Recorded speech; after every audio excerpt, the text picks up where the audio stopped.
Hello, and welcome to the final episode of the Relational Reset series. This is episode 6, where we're going to be talking about integration, sustainability, and forward planning.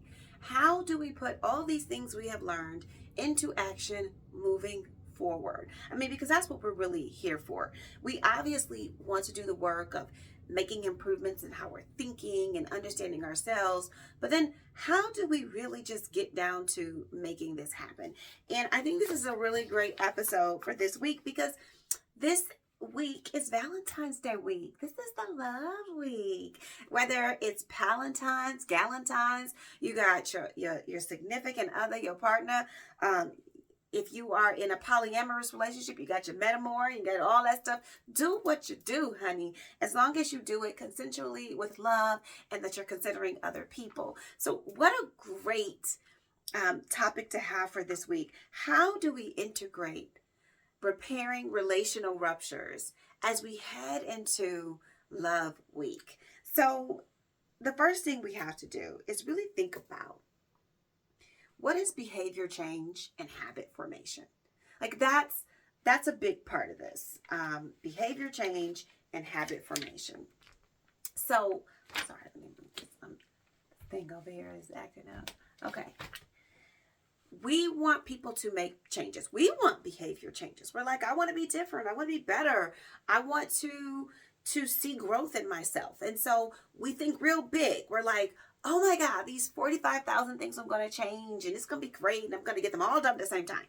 And then we don't, and we feel really bad about ourselves because we're like, oh, I didn't change this and I didn't change that. And how come I'm still doing this? Well, because you're human and you can't change everything all at once because you would lose a sense of self and maybe even lose a sense of sanity trying to change every single thing about you. We need to have some grounding in comfort and familiarity as we're working to change some things. So the idea is to identify what are 2 things that you really want to change and how do you really build a habit around them so that it can turn into actual change. So the first thing we want to do is we want to build insight. We have to understand, but insight does not lead to lasting change. Introspection is important. We're thinking about ourselves. Like Freud got in trouble with this years and years ago. He was like, I did therapy on myself. You can't do therapy on yourself. Introspection is great for building insight, but introspection does not lead to change. The only way you know that you have changed is when you are interacting with other people and they can say, oh, I see a difference. You see a difference in how you're interacting with other people. So changing in isolation is virtually impossible because you just have you as the assessor. And most of us either think very highly of ourselves, so we rate ourselves much higher, or we think very low of ourselves, so we rate ourselves much harsher. So we need people, multiple people, not one person, but multiple people to interact with to see if we're actually changing. Repetition, cues, and reinforcement is what sustains behaviors. So practice, practice, practice. If you know you're not good at apologizing, you should look for moments when an apology is appropriate and apologize. The only way to get better at it is to do it. If you're a person who sucks the air up out of a room because you always feel like you got to be the center of attention, then practicing silence is probably a good thing for you to try. And I'm not saying you can't say anything. What I'm saying is, if you are saying, I want to interact with people and make sure that they feel respected, that they feel seen, that they know their opinions are valued in this relationship, and I know that I talk so much, then I need to be quiet. I need to listen more than I'm talking. And that takes practice. So you would practice that in your home. You would practice that at your work. You would practice that at your place of worship where you volunteer, just to get feedback from all the different places where you would have these interactions. practice, practice, practice. And then the third thing we want to do is look at small things that you can do. My high school English teacher, Anita Wellman, used to always put on the board, particularly when we were writing papers, KISS. Keep it simple, stupid. And I know like people get offended by the last S being stupid, silly, whatever. If that offends you, change it to something else. But it really, for me in high school, her saying that, it really landed. When you're writing, keep it simple, stupid. Okay, I'm going too far. It's not making any sense. I'm all the way down there and I need to bring it back. And that's essentially what that phrase is saying is stop looking to make big splashes of change and focus on making small change over time, because those small changes over time is going to be more impactful than one big change. People will see that, they will feel that, you will see it, you will feel it, and you'll develop this practice of really engaging in a healthy way without losing the spirit of what you're trying to say, or the intention behind what you're trying to say. So when we think about repairing those ruptures, is really about looking at relationship resiliency, because that's how you get to repair ruptures. That's how you get through a rupture, is there has to be some resiliency, which means there has to be something that we're building this on. If it's a superficial relationship, it's going to be very difficult to repair the rupture, because there's no grounding, there's no footing, there's no framework for us to come from. But when there is, then we can build from that. When there's genuine respect in the relationship, even if I've done something that was disrespectful, we can work through it. If there's genuine love in the relationship, even if I've done something that was hurtful, we can work through it. So we want to make sure that in the relationships that we have something that grounds us in the relationship. We have something that keeps us hopeful about why we want to maintain the relationship. So a healthy relationship is not conflict free. It's just repair capable, which means we're going to have conflict. We're going to have conflict. My best friend and I have conflict. It's cute. She never really likes to disagree with me. But when she does, she's like, first to be like, I'm sorry. And I've learned, yeah, I have to say sorry too at the same rate, because she's saying sorry because she loves me that much. She's just like, I just want us to be good. And sometimes it's not her job to say, I'm sorry. It's mine. I was the one who was inappropriate or dismissive in the moment, and I've got to own up to that. And so we got to do a better job of, not just because the other person is better at doing it, we too have to be able to say, you know what, I messed up here. Let me take accountability for this. So how do we do this? Avoiding indifference, relational drifts, indifference in a relationship. Indifference is a killer of every type of relationship that exists. So you are at work, and you know this because you'll quit a job. This is how you know it's called quiet quitting, is when you become indifferent and you're just like, I just don't care what happens. You're like Marshawn Lynch. I just showed up so I don't get fined. I'm just showing up so I don't get written up. I'm just showing up so I can get this check. I'm just showing up so that until I find out what I'm going to do next. I haven't planted the move yet, but I know that I'm going to make a move. So I'm quiet quitting. I'm allowing the relational drift to go. In a friendship, this could be, you just don't have time to go meet anymore. You're not responding to messages. You're not sharing information that you would have typically shared with this person, because you're just like, yeah, I know this isn't going anywhere. I'm getting ready to walk away from this. In an intimate relationship, it could look like you're no longer being sexually intimate. Or you are, but it's not to the same vigor. It's just kind of like, I'm doing it because like I need a release. It could be we're not having fun anymore. Everything about you annoys me. Like the way you're chewing right now is annoying to me. You're looking at them and you're picking apart things that you used to like about them. You're just like, wow, you do have a weird jawline. It's weak.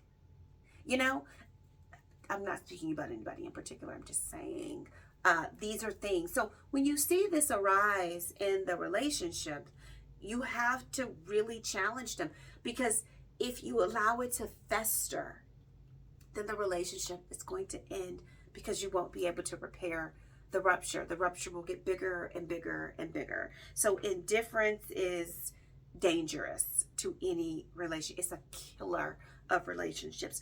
We have to know that disagreeing is a part of all relationships, and that disagreeing actually brings you much closer than you think. When you disagree and you come out on the other side, meaning you experience a disagreement but you recover without crisis, you didn't get ugly, you didn't need to tear the person down, you didn't walk away, your relationship is stronger for it, because you know that you really care, but more importantly, you know they really care because they stuck through it as well.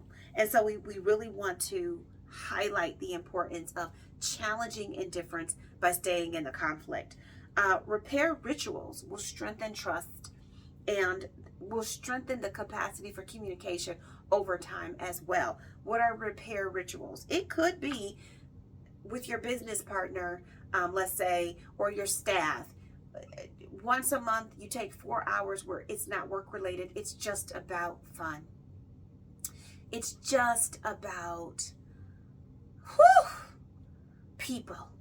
Like, we just gonna be in this room and we're just gonna do a thing that is just enjoyable. We're not gonna talk business at all. It could be a family dinner, like an intentional family dinner where everyone contributes to the making of the meal, everyone contributes to the cleaning up from the meal, and that maybe after the meal we all watch something together or we play a game together. It could be in your intimate relationship, sharing something about your week that was difficult and something that was a success for you. And if you can connect it to the other person, even better. So an example for that, because I know that that's one that people struggle with. It could have been something like, this week was so chaotic and I just appreciate you because I saw we were like, okay, I'll use myself because this is something I would definitely say to my partner if this ever happened. If I had a partner and if my partner ever did this. I like this bread, Hero seeded bread, and I'm not paid. They don't pay me to do anything. I just like the bread. It's so good. And I'm not good at paying attention to when things are running out because I work a lot. And so if my partner went to the store and just picked it up because they saw it was running out, and I came to make a sandwich and the stuff was there, I would say thank you this week because it was such a chaotic week. And I came home one day and I was so hungry and I was thinking on the way back that I had eaten the last bread, but I got there and you purchased it for me. Thank you for making that day better because I could have gotten negative. I could have just kind of lost it because it was a difficult week, but I want to say thank you for keeping it together for me when I couldn't keep it together. Things like that will take you so far. You will get things out of your partner that you've not gotten in a while if you can start doing that, because it's the small things that when they're recognized can transform relationships. Your business partner, saying to your business partner, thank you for getting those reports done, or to your staff, I just want to say thank you. We had an event last night and I knew like we all were dog tired, but when I came in today, you all had everything clean and organized. Thank you for that. I get that it's a part of our job, but the fact that you did it unprompted really means a lot to me. That's how we engage in repair rituals. Small things that you implement that sees the other person. It could be kudos at work. It could be, and I do this, and actually I'll show you, because I have them right here. I'm still old school, and I handwrite notes. And so when I think about people that I love, I will grab one of these, and I'll just write a note and send it in the mail. I'm really good for that, because we don't mail anymore, we're texting. But there's something really powerful in sitting down and writing a note, handwriting a note and expressing yourself and putting a stamp on an envelope and mailing it, and then being on the other side of receiving that note. It's a teeny tiny thing that is huge. And then, of course, once you gain the skill here, you can apply that skill across all relationships. The last thing I want to talk about is that relationships are little bitty systems.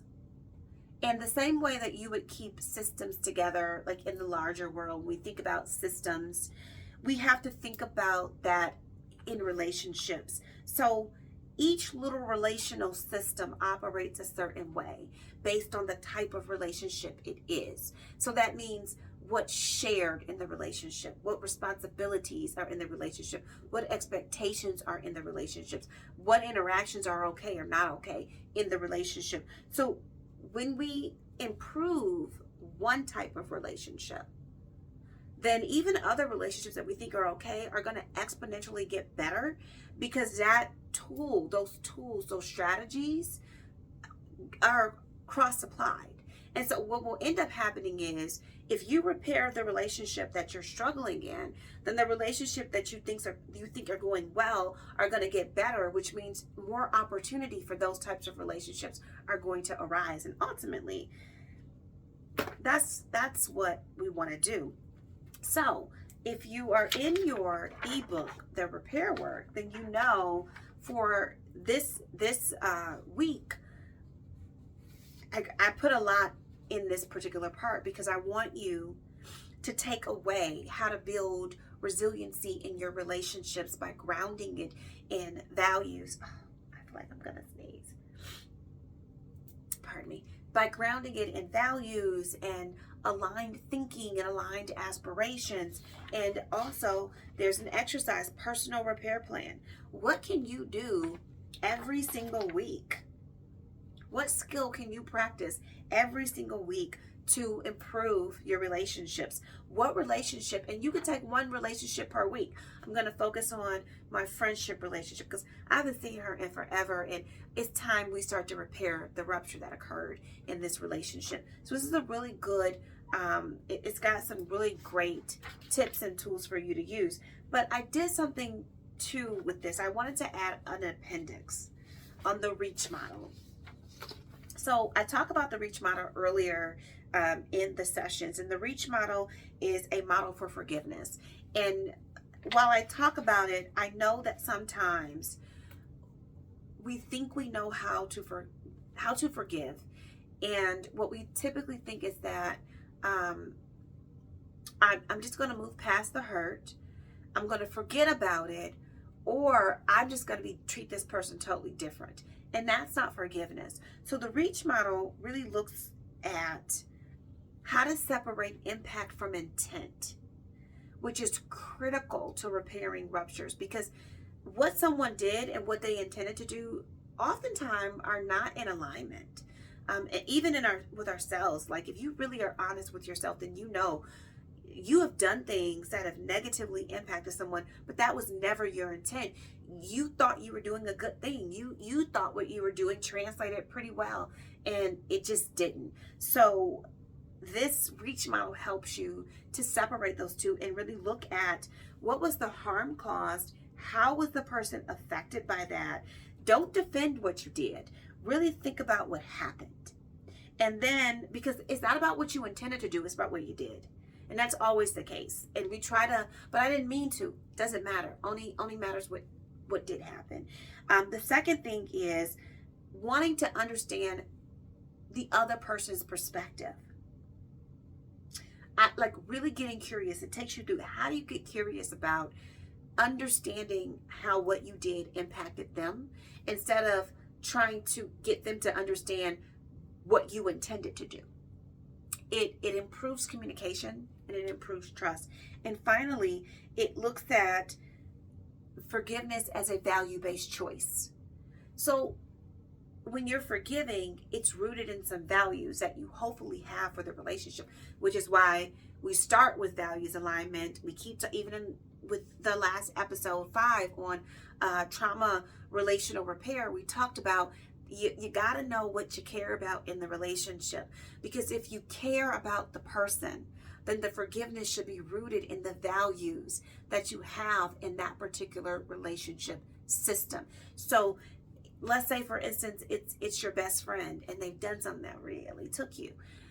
It's how do you value this person? You know, what do they mean to you? What have they meant to you? And why is it important for you to maintain the relationship? Once you get very clear about that, then you can make other decisions. Then you know how to forgive, because I'm forgiving you because I value who you are as a person. And this thing you did, I do not like. But I can see that that's not all that you are. Nor do I want it to be the story of our relationship that this thing occurred. So I really hope you take some time. If you haven't downloaded the ebook by now, in episode 6, go to humanarchitectstudio.com and download the free ebook, The Repair Work, that helps you to repair relational ruptures and hopefully strengthen your relationships over time. I want to thank you for going on this journey with me.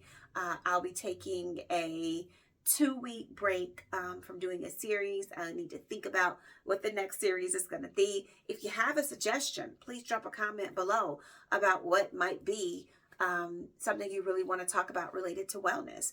And as always, I want to thank you for giving of your time and really watching me listening to me do the thing that I love most. Please like, subscribe, and share, because if it's been meaningful to you, it might be meaningful to someone else. And as you go into this week, this love week, I hope that you lead with love, extend compassion, and always know that repair is possible. You just have to intentionally choose to engage in the work. Have a wonderful week.